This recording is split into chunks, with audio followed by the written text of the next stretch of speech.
हरनि समाव गोब्राब बारहुंखा बारलांनायाव गासै 200 नखरफोरा सिलिंखार जालांदों।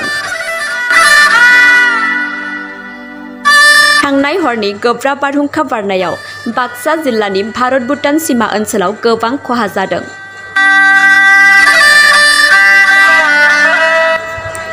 बाक्सा जिल्लानि भारत-भुटान सीमानि दारागाव ओनसोलनि बायदि गामिफ्राव थांनाय मोनानि समाव गोब्राब बारहुंखा बारनायाव दारागाव सान्तिपुर गामिनि हरिश्वर रामसियारि, द्रुप्ति रामसियारि, मणिराम बर', लंकेश्वर बर', सन्जीब नार्जारि, धुकुरी गामिनि बुरन रामसियारि, तुरन बसुमतारि, महन्त बर', पूजा ब्रह्म, अनिता ब्रह्म बिथांमोननि थाग्रा न' आरो गय बिफां बायदि रोखोमनि बिफांफोरा सिलिंखार जालांदों।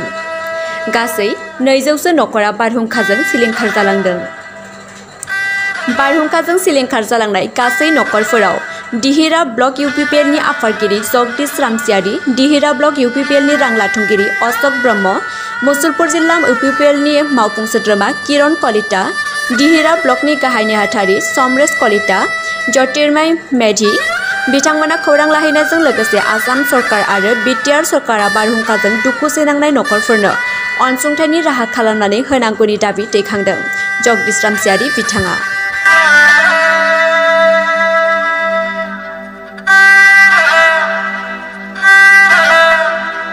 भाङि गटाइ सेस आरो मोर केइमनमान धान आसिल एटुआव भिजि भिजि আজি बर' रोदनाय एगारने দিব পৰা নাই। মই এতিয়া এই ধানখিনি মই কামলা কাটি আনিছিলোঁ। মই 1 মাহত মই 25 मन ধান আনিছিলোঁ। কাটি পেলাই এইখিনি ধান আজি ভিজি গৈছে। সেইকাৰণে চৰকাৰৰ পৰা অলপ সুবিধা পালে আমাৰ অলপ কিবা কৰোঁ আৰু কামনা কৰোঁ। মোৰ নাম হৰেশ্বৰ ৰামচিয়াৰি, সামথাইবাৰী। এইটোৱেতো এতিয়া বহুত দুখৰ কথা হৈ আছে। এতিয়া থাকিবলৈ নাই, কি কৰি থাকিম এইটোৱে হৈছে আৰু। ঘৰতে আছোঁ, কি কৰিম আমি নানিয়াও ৰখি আছোঁ। সিহঁতে খানাত আছিল, এতিয়া আহক বুলি ৰখি আছোঁ। ভাত পানী বনাই পিছত ভাতো খাব নাপালে এই ভাজিয়া থাকিয়ে গ'লোঁ আৰু এই ভিতৰতে আছোঁ।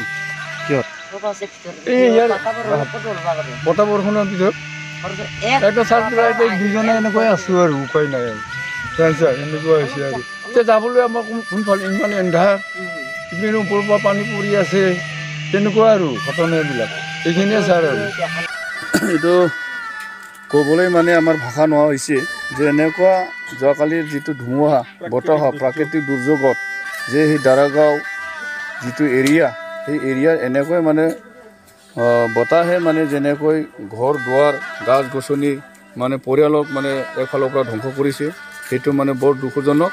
যে সেইটোৰ কাৰণে আজি আমি সেই দিৰা সমষ্টি মানে সচেতন নাগৰিক হিচাপে আজি মই সেই দাৰাগাঁও এৰিয়াত সেই ক্ষতিগ্ৰস্ত হোৱা এৰিয়াক মই ছাৰ্ভে কৰিবলৈ আহিছোঁ বা চাবলৈ আহিছিলোঁ। সেইটো দেখিবলৈ পাই খুব দুখ প্ৰকাশ কৰিছোঁ, দুখ পাইছোঁ।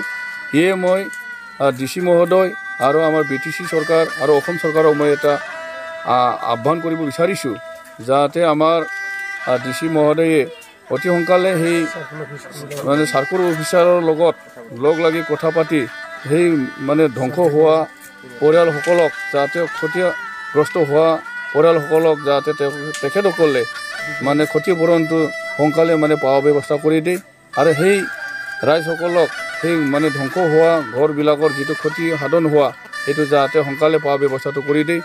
তাকে মই BTC চৰকাৰ আৰু অসম চৰকাৰ মানে মই এইটোৱে অনুৰোধ কৰিছোঁ, যাতে আমাৰ এই পৰিয়ালবৰ্গক যাতে ভৱিষ্যত জীয়াই থকাৰ কাৰণে এটা সুবিধাটো গ্ৰহণ কৰিব বুলি মই আহ্বান কৰিছোঁ।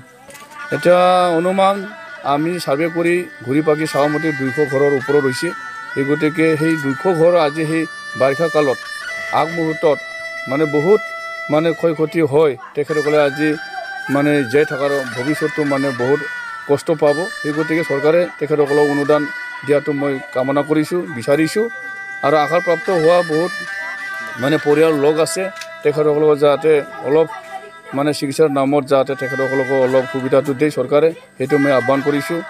আৰু যিহেতুকে সেই সময়ত যে প্ৰাকৃতিক দুৰ্যোগৰ সময়ত যিহেতুকে চৰকাৰী আঁচনি এটা আছে ব্যৱস্থা, সেই ব্যৱস্থাটো যাতে অতি সোনকালে আমাক ইয়াত মানে ক্ষতিগ্ৰস্তটো পোৱাটো ব্যৱস্থা কৰিব বুলি মই চৰকাৰক মোৰ তৰফৰ পৰা মানে বিনম্ৰ অনুৰোধ জনাই মই চৰকাৰক মানে সেইখিনিকে কয় মই নাগৰিক সচেতন হিচাপে বা সেই সমষ্টিৰ মানে সচেতন ব্যক্তি হিচাপে মই চৰকাৰক এইখিনিকে আহ্বান কৰিলোঁ।